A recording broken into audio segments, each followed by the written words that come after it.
Thank you for joining Wars of the Roses as we continue with Part 21, Cagliostro and Egyptian Masonry, Book 11 Freemasonry from Secret Societies of All Ages, Volume 2, by Charles William Heckethorn. 21. Cagliostro and Egyptian Masonry, 462, Life of Cagliostro. Joseph Balsamo, the disciple and successor of Saint Germain, who pretended at the court of Louis XV to have been the contemporary of Charles V, Francis I, and Christ, and to possess the elixir of life and many other secrets, had vaster designs and a loftier ambition than his teacher, and was one of the most active agents of Freemasonry in France and the rest of Europe. He was born at Palermo in 1743, and educated at 2 convents in that city, where he acquired some chemical knowledge. As a young man, he fell in with an Armenian or Greek or Spaniard called Altotas, a kind of adventurer who professed to possess the philosopher's stone, with whom he led a roving life for a number of years. What became of Altotas at last is not positively known. Balsamo at last found his way to Rome, where he married the beautiful Lorenza Feliciani, whom he treated so badly that she escaped from him. But he recovered her and acquired great influence over her by magnetically operating upon her. There's no doubt that he was a powerful magnetizer. Visiting Germany, he was initiated into Freemasonry, in which he soon began to take a prominent part.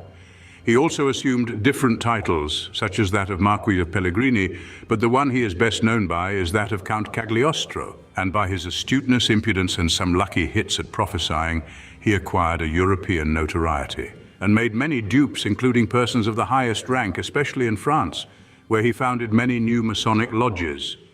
He was the author of a book called The Rite of Egyptian Masonry, which rite he established first in Courland, and afterwards in Germany, France, and England.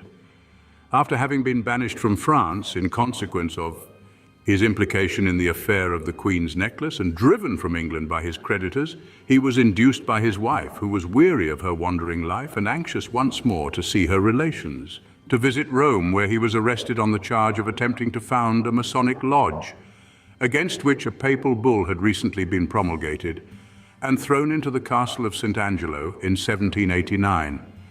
He was condemned to death, but the punishment was commuted to perpetual imprisonment.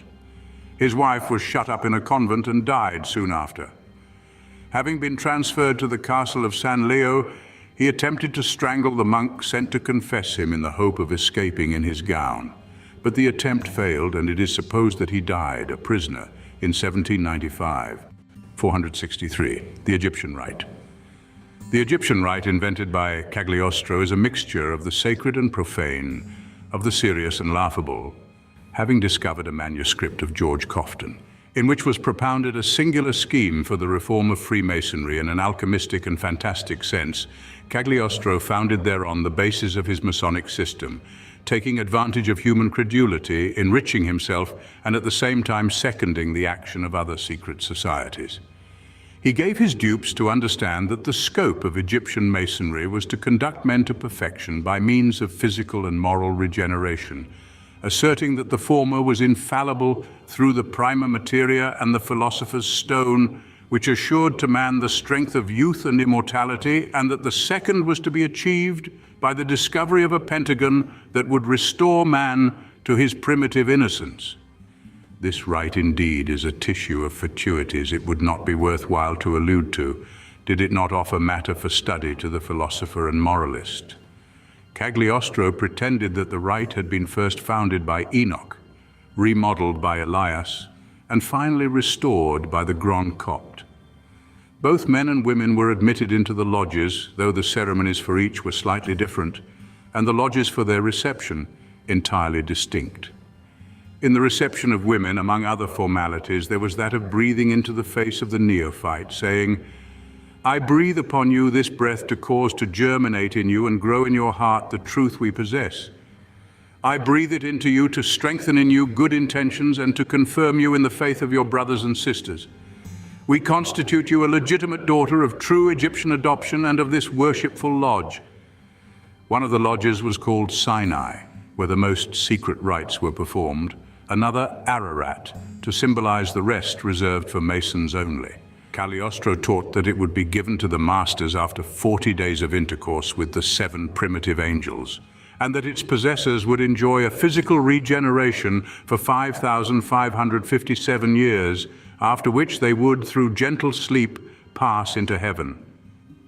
The Pentagon had as much success with the upper 10,000 of London, Paris, and St. Petersburg as the Philosopher's Stone ever enjoyed, and large sums were given for a few grains of the rejuvenating prima materia. 464. Cagliostro's hydromancy. But beside Masonic delusions, Cagliostro made use of the then little understood wonders of magnetism to attract adherents, and as many persons are seduced by the wine cup, so he made dupes of many by means of the water bottle, which device, as might be shown, was very ancient and consisted in divination by hydromancy. A child, generally a little girl and called the dove, was made to look into a bottle of water and see therein events, past, present, and to come. And as Cagliostro was really a man of observation, he made many shrewd guesses as to the future, and sometimes fortune favored him, as in the case of Schropfer, 280-437, one of the leaders of the Illuminati who refused to join the Egyptian rite. The little girl declared that in less than a month Schropfer would be punished. Now it so happened that within that period Schropfer committed suicide, which of course gave an immense lift to Cagliostro and his bottle. In this respect, indeed, Cagliostro was a forerunner of our modern spiritualists, and as he did not keep his occult power a secret from all but freely communicated it, magical practices were thus introduced into the lodges, which brought discredit on the institution.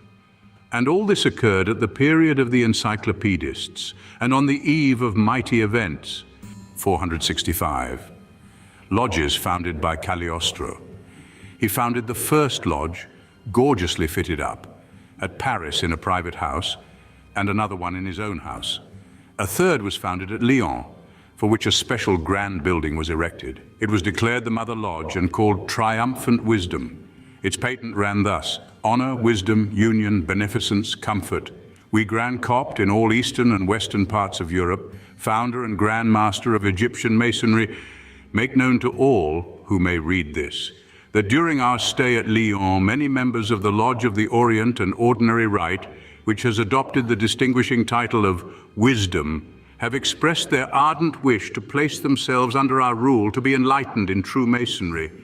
We are pleased to accede to their wish, etc. Lodges also were founded at Strasbourg, a ladies' lodge at The Hague, another at Roveredo, another at Mitau, and a very grand one near Basel, in a sumptuous temple erected for the purpose. The good citizens of Basel always approached it with feelings of awe because they imagined Cagliostro destined it to be his tomb. Thank you for watching, and please don't forget to share, like, subscribe, and comment. And if you can, please consider donating to Wars of the Roses. Links to PayPal and Patreon are in the description. Thank you so very much.